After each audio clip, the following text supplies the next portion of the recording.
This is the Doubles Only Tennis Podcast, where you learn the best tips and strategies in the world to help you become a smarter, more effective tennis player. You'll hear interviews with Pro Tour doubles players and coaches, including easy-to-use lessons to improve your game and win more matches. My name is Will Bocek, founder of the Tennis Tribe, doubles strategy coach, and host of the show. Hey everyone, and welcome to today's show. What we're going to cover today is the mental side of doubles. So this is going to be the first part in I believe it'll be a 4-part series on double strategy. Part 2 will be on serve strategy, part 3 return strategy, and then part 4 will be on net play, and we may do a part 5, I'm not sure yet, but today we're covering kind of the mental side of doubles. Really, it's kind of a foundational lesson on double strategy. So we will cover, like I said, some mental things, but we're also going to cover just some basics that you need to know to improve your double strategy and to understand double strategy at a really deep level. So what we're going to start with is some stuff that might seem obvious, but I think it's really important to begin with. There was one of the best basketball coaches ever, named John Wooden, who coached at, I think it was UCLA, and he won like 10 or 11 championships or something like that. Every year where he had his team, he would have some new players and some old players, but every year the first practice he would teach his players how to tie their shoes. So he always started with the most basic fundamentals, and I think that's a really good place to start for us as well. So each time we step out onto the doubles court, our goal is to obviously win the match, right? And each match we have made up of sets, which are made up of games, which are made up of points. And if we can improve our chances to win these points, we can improve our chances to win the games, sets, and matches. So it kind of works its way back up. And the thing we have to ask ourselves is, what is each point made up of? So we've, of course, got a serve. Typically, we have a return, unless it's a double fault. And then we have ground strokes, volleys, overheads, and so on. So if we can improve each of those things, we will improve our odds to win the point, which will improve our odds to win the game and the set and the match. And that's how we get better at tennis. So if you can improve your serve, your return, your ground strokes, your volleys, your overheads, you're going to get better and win more matches and win higher level matches and so on.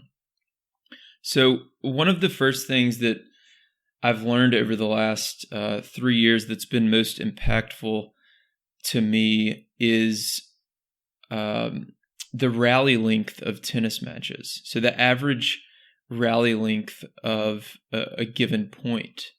And I've gotten this from Craig O'Shaughnessy, who I've worked with over the past few years. He's over at braingametennis.com, as well as Warren Pretorius, who's the founder of a company called Tennis Analytics. And they really, both of them really study the data of tennis, and it's really changed the way I see both the singles and the doubles court. It's changed the way I see the game. And the average rally length in singles is around 4 shots at almost every level of tennis. Actually, at every level of tennis, I shouldn't say almost. And then in doubles, it's around that as well. It's actually slightly lower in doubles. So it's somewhere around 4 shots. So that's the majority of the points are going to end in 4 shots or less. And the most common rally length is actually only 1. So that's a serve in the court, and then either a missed return or it's an ace. Either way. So when I first learned this, it really kind of changed the way I saw the court, right? And Craig and Warren both write a lot about and speak a lot about the practice court, which I'm not going to get into too much, but it's essentially, we don't practice our serves and returns enough. We go out there and groove and hit a bunch of ground strokes, but most rallies don't last more than 4 shots. So, why are we practicing these 9, 10, 12 shot rallies?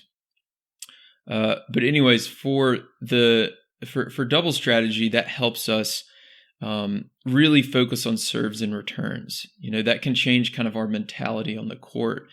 And if we lose a long rally that's maybe 15 or 20 shots, we can kind of step back and say, okay, that was just one rally. And if we just keep focusing on serves and returns, we're going to win this match, because most points aren't going to be like that. That's not going to be the average. So that's one thing to keep in mind. Another thing I've learned from both of them is that most points end in an error. So a lot of doubles teams that I play against, they're trying to hit winners, and I love playing against them because all I have to do is just make the ball back in the court and they're going to make an error. And when you realize that most points are going to end in an error, then all you have to do is make fewer errors than the opponent and you win the match. So it can kind of change your mentality when you step out onto the court, rather than focusing on what do I need to be doing to hit better shots.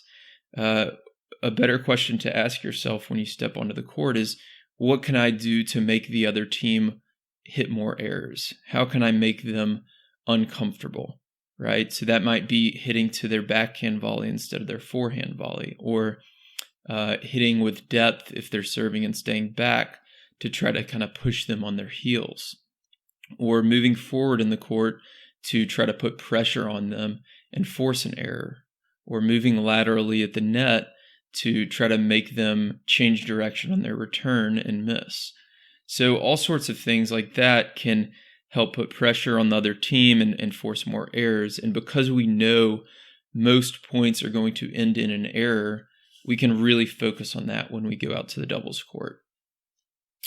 And then the last statistic that I've gotten from Craig and Warren that I've learned a lot about, or that has really changed my mentality, is the percentage of points that you're going to win each time you step on the court. So the year-end number one for the last 5 years, really forever, but I think Craig studied it from 2015 to 2019, and he took all the points that the year-end number one had played and figured out that they only won about 51 to 55% of all the points they played.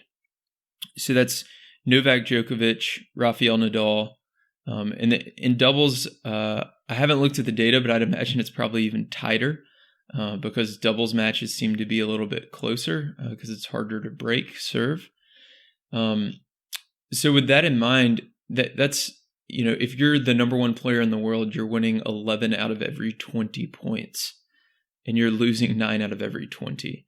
So that's that kind of gives you a new perspective, and you can say, okay, I'm going to lose a lot of points today, but all I have to win is 11 out of 20. All I have to win is about 51 to 55%, and I'll probably win the match.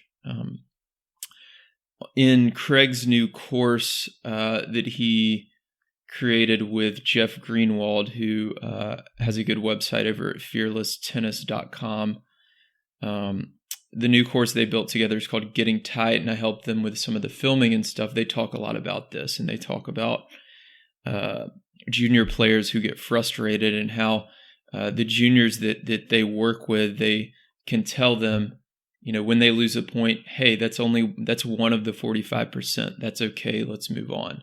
I'm going to lose a lot of points today. So that's something else that was really shocking to me. If you had asked me, what percentage of points does Novak win, I probably would have said like 65 or 70%. So that was really surprising to me.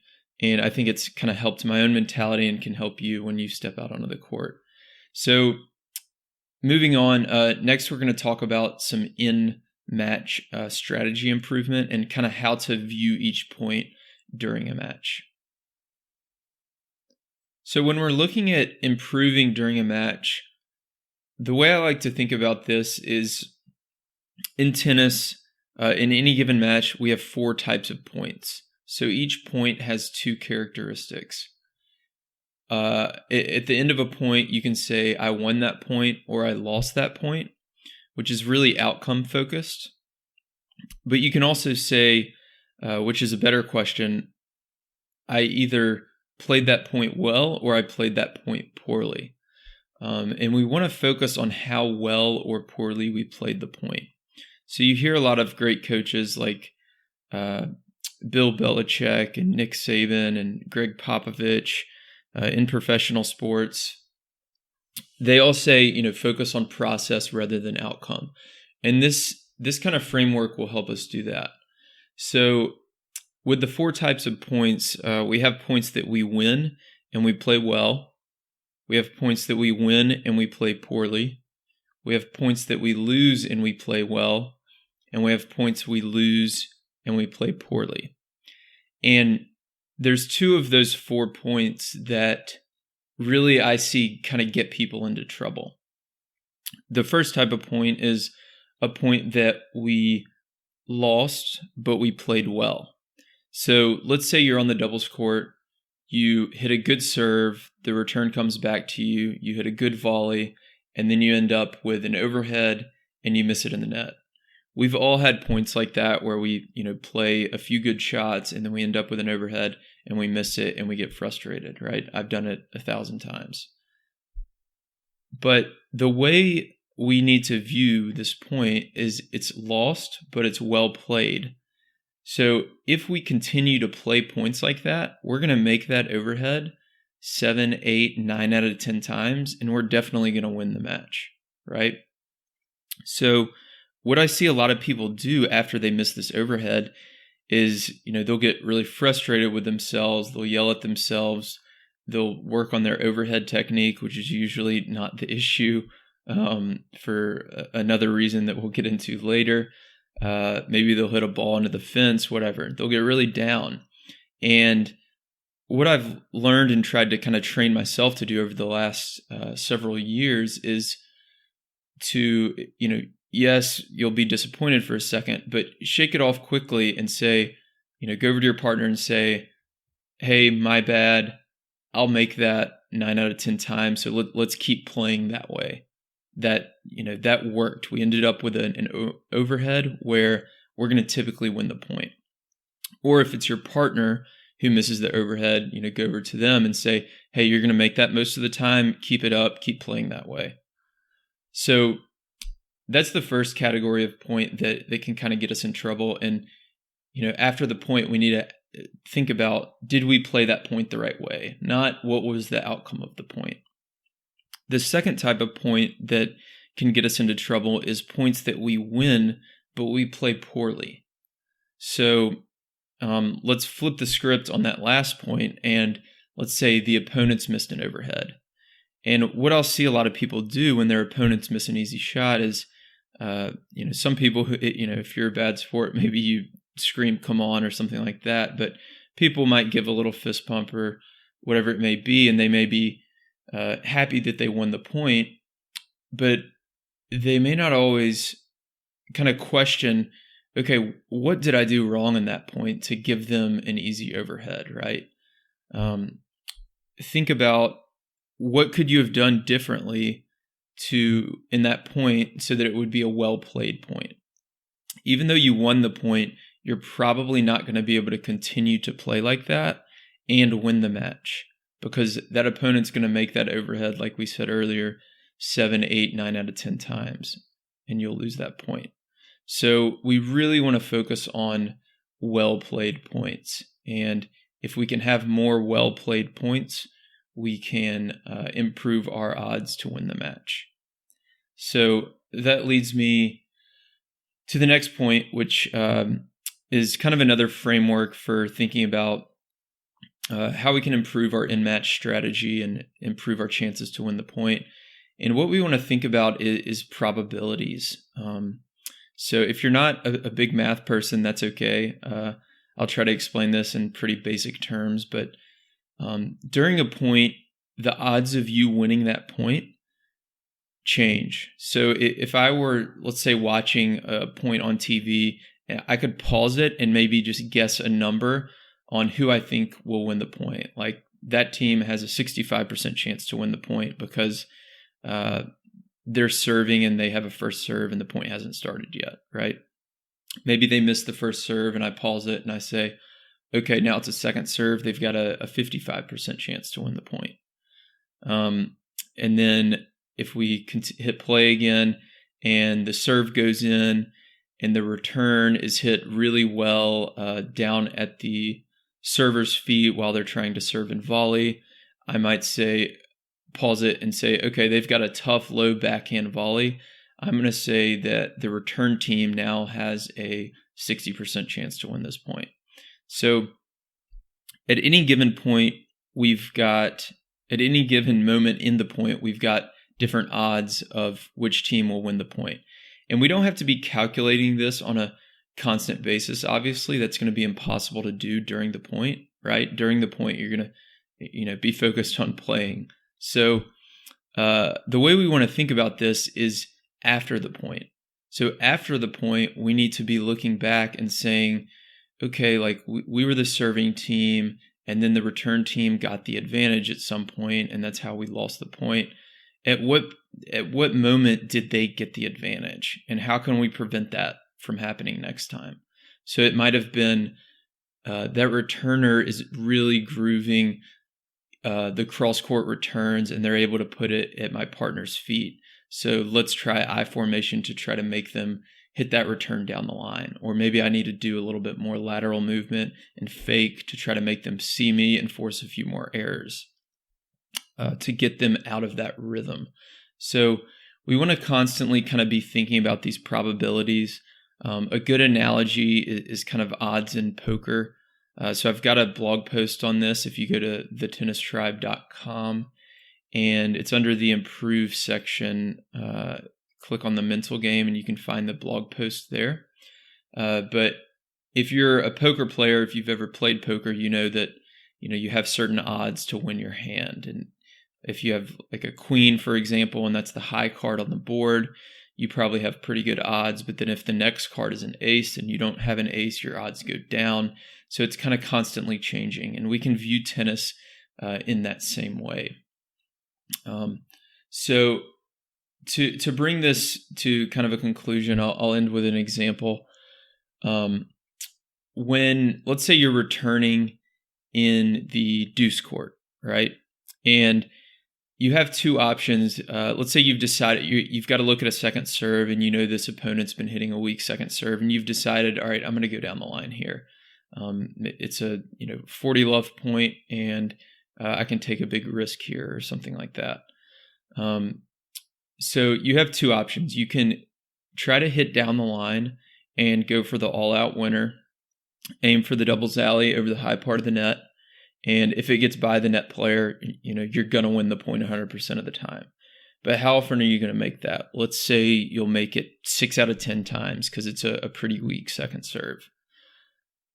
Or there's another option, and you can play with a little higher margin. You can hit at the singles line, which is a little bit lower over the net strap. You can miss a little bit right, and it'll still be in the court because you're aiming at the singles line. But the opponent is likely to get a racket on it, right? And if they're a right-handed player, it's going to be a backhand volley. So that's going to be the weaker of their two volleys. So maybe you make, instead of 6 out of 10, maybe you make 8 out of 10. And of those 8, maybe 5 of them, the opponent gets a racket on it and makes an error because it's a weak backhand volley and you're hitting a pretty good forehand. On those other 3 that you make, maybe they get the ball back, but they kind of pop it up because it's, again, a weak backhand volley. And they give you a short ball, and you make 2 of those next 3, and then you win 7 out of 10 points, right? Hopefully you're able to follow that. So now, instead of going for the all-out winner down the line and winning 6 out of 10, now you've won 7 out of 10 by playing with a little higher margin and going at the opponent's backhand volley. So that's kind of a simplistic way to look at it, a kind of oversimplified example, but that's how we want to kind of think about these odds. What we're able to do is, win 1 extra point out of 10, which is 10%, and it's a huge difference. So that's an example that I've kind of used in the past and kind of told people, hey, when we're hitting down the line in that deuce court, if it's a backhand volley, you don't need to go for the all-out winner, right? They're likely, if they make that backhand volley, to set you up for your next shot. So hopefully that helps you kind of understand these probabilities and kind of looking at the odds of the point. So what I want to talk about next is getting angry on the court. I said I wanted to touch on this. Like I said earlier, when I was a junior, I did get angry on the court a lot. I actually embarrassingly won the John McEnroe Award at our junior tennis program because I actually broke rackets and things like that. It was really embarrassing. And I think if a coach had told me that 55% rule earlier, I think that could have helped a lot. But something else that would have helped me and has helped me over the last several years is just studying what kind of anger does to the mind. So there's a good author named James Clear who I think he wrote a book called Atomic Habits that you may have heard of. And he's got a good blog post on what anger does to the mind and what certain like negative emotions can do to the mind. And the conclusion of that, and I touch on this in my course on the mental game called the Mental Game Masterclass, which you can find on the website. But what these negative emotions do to the mind is they narrow our focus. So what that means for us as doubles players is if we get angry on the court, we're far less likely to be able to see what's happening clearly and be able to come up with a new strategy to change what's happening in the match. So to put that in an example is, let's say we're out on the court and we're in a tight match and we lose a big point and we start to get frustrated. And what's happening on the court is the opponents are into a good rhythm returning cross court. Because we're angry, we're less likely to notice that they're hitting good cross court returns, and we're less likely to make an adjustment, which might be, switch to I formation or start faking more or poaching more at the net or something like that. We're less likely to see that because we're angry on the court. So if we can stay calm and stay present, then we're able to kind of view what's happening more clearly, and we're able to come up with new strategies, and we're ultimately more likely to win. And that's something that I feel like a lot of coaches don't ever tell any juniors growing up, right? I was never told, I was always told, stop getting angry, don't bang your racket. But they never told us why. Like, why would that actually help me improve my chances to win? Like, what's wrong with getting angry? I like to bang my racket when I lose the point. Why can't I do that? And this is the answer. It's actually going to make us less likely to win the match. So that's why it's so important to kind of stay calm. And somebody I mentioned earlier, Jeff Greenwald, who's over at fearlesstennis.com, he actually is a certified sports psychologist, I believe, and he works with athletes from all different sports and helps them with kind of the mental side of sports. And one thing he likes to talk about a lot is kind of staying present and staying calm on the court and kind of staying aware of your thoughts and things like that. And he uses things like feeling your feet on the tennis court and feeling your shoes, kind of making contact with the court and noticing your surroundings and things like that. And it's really, really helpful. The way I like to think about it is staying present and kind of staying curious. And the way I'm able to do that on the court, or the way that I try to do that on the court, is simply by asking questions. So I wanted to go over a few of my favorite questions that I ask myself on the doubles court that help me kind of improve my in-match strategy. So the first one is, what could I have done differently on that point to improve my odds to win that point? So you can ask yourself this on any poorly played points. That's where I would start. Even if you won the point, a good question you can ask yourself is, what could I have done to win that point earlier? What should I have changed? So things that you can do differently, you can obviously, one of the biggest things is, where should you have hit your shot, right? So maybe the opponents were both at the net and you hit the ball down the middle, because that's typically a good double strategy. But after the point, you ask yourself, they missed that volley and I won the point. But next time, what could I do differently to improve my odds? And you might say, well, they were both really crowded on top of the net, so I could probably hit a lob next time to kind of push them back. So asking yourself these questions in between points can help you improve your in-match strategy. And really, you should be asking yourself, as well as talking about this with your doubles partner, right? What are you seeing up there that we could do differently to make them a little bit less comfortable? That's kind of something that you can work with your doubles partner on to continue to improve. So you can change your shot location, you can change your placement, you can change your spin, your pace, all sorts of things like that, as well as positioning, movement on the court. All these things can kind of help make the other team uncomfortable, and like we said at the beginning, force more errors. So really focusing on what is going to make that other team uncomfortable. And again, the way we do that is staying present and staying curious and asking ourselves questions during the match. One thing that I have noticed a lot more over the last few years by asking myself these questions is when my partner's serving. Sometimes my partner will, and we all do it, I do it myself, they'll get into a couple of games where they are just missing a lot of first serves. And one thing a lot of people don't notice is where they're missing those first serves. So a lot of times I've noticed that my partner's missing every single first serve for maybe a couple of games in a row. They're missing them all in the net. So, I might go back to my partner and say, hey, it looks like you're just barely missing all of these into the net. Maybe just aim a little higher on that first serve. Now, we don't want to be correcting their technique during a match. That's a terrible idea.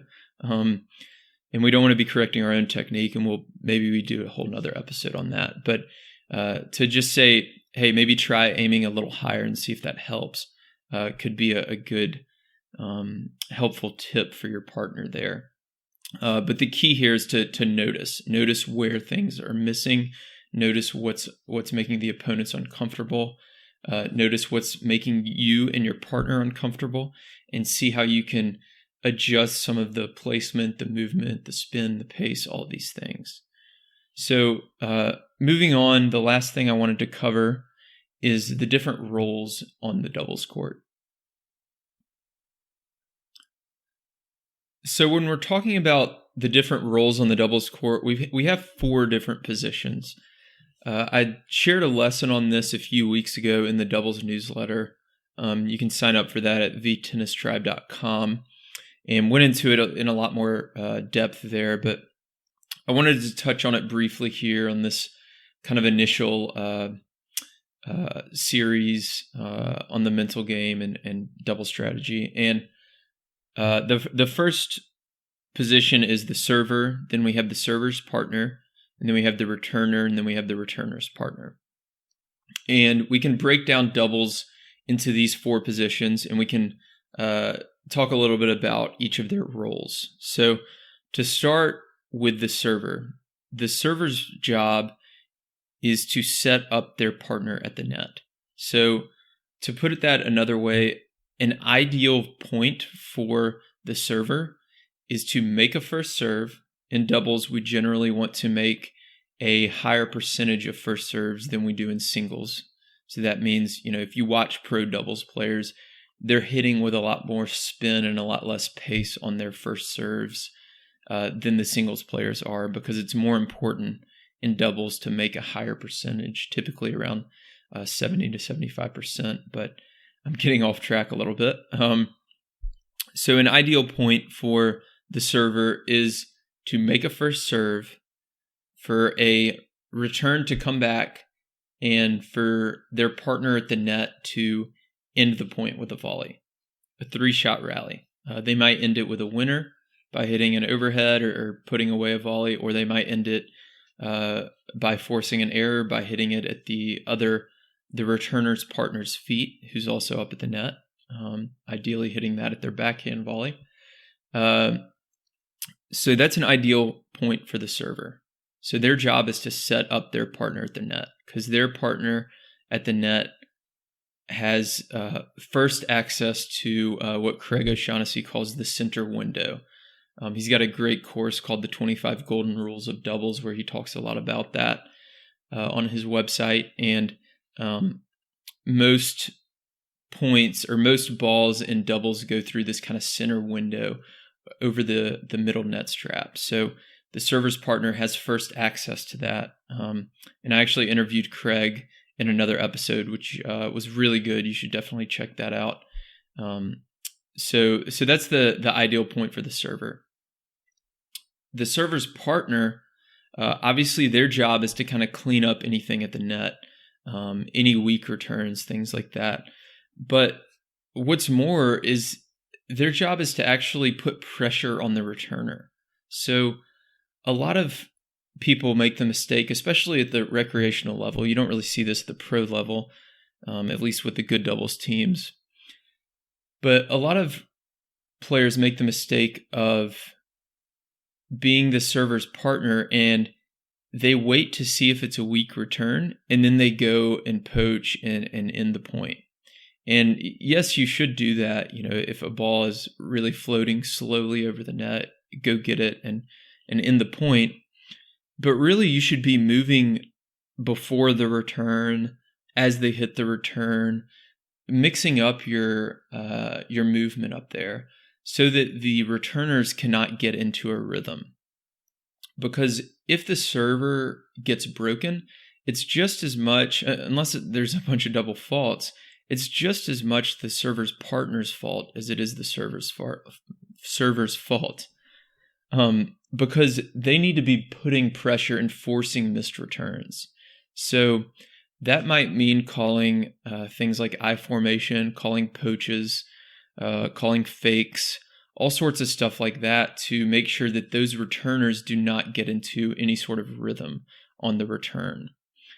So your job is to really put pressure on the returner and to force missed returns. So an ideal point for the server's partner, at least in my mind, is really one of two things. One would be, like we said before, just finishing the point on that third ball.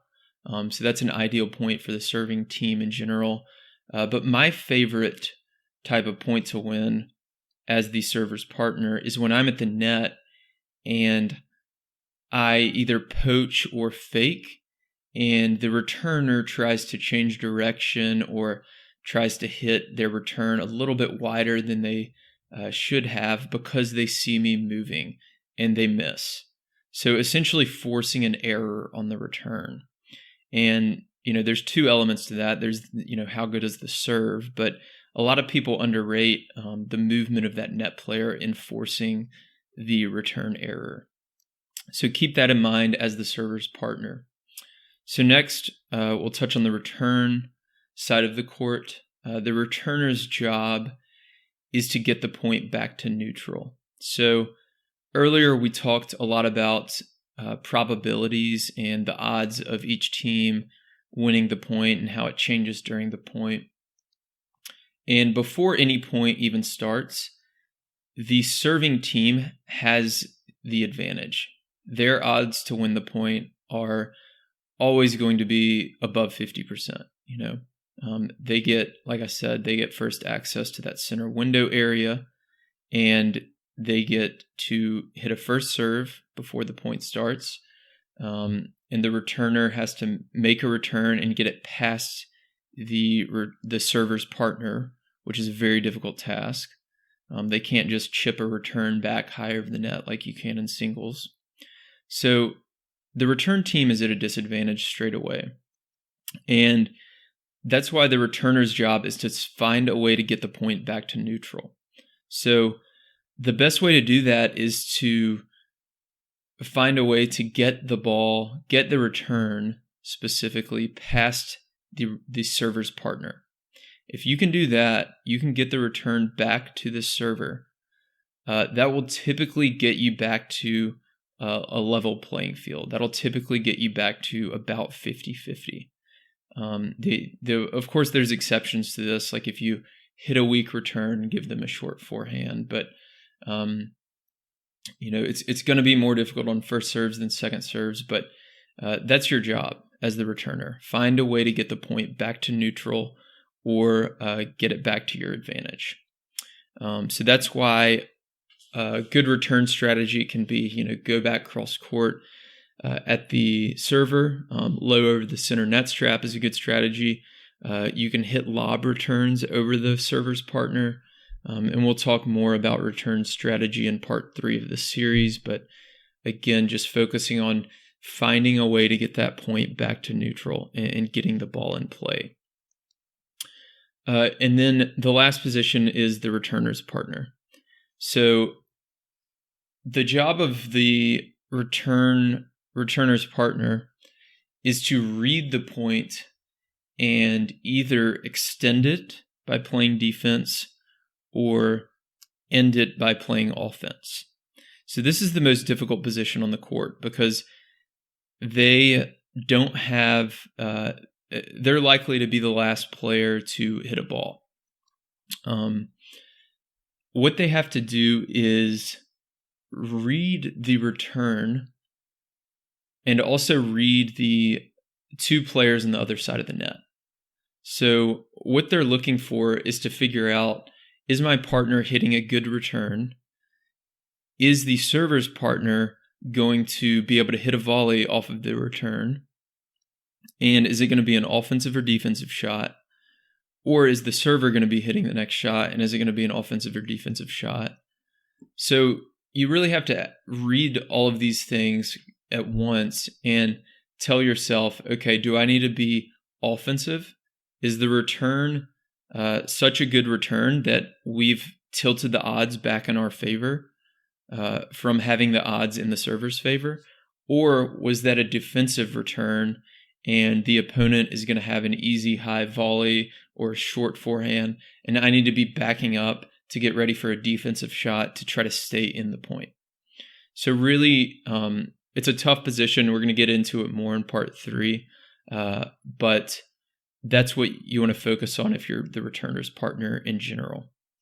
We're reading the point, and we're going to decide after that return is hit, do we need to be playing defense and extending it, or do we need to be moving forward, playing offense, and try to keep the advantage that our partner, the returner, created with their return. So that is it for this episode. Thanks for listening, and I will talk to you in the next one. If you're a doubles player, you'll love our weekly doubles newsletter. Every Thursday, we send you doubles tips and strategies to help you improve your game and become a smarter player. When you sign up, you'll get a free 10-page guide on how to play with more confidence and dominate at the net in doubles. You can go to thetennistribe.com to sign up now.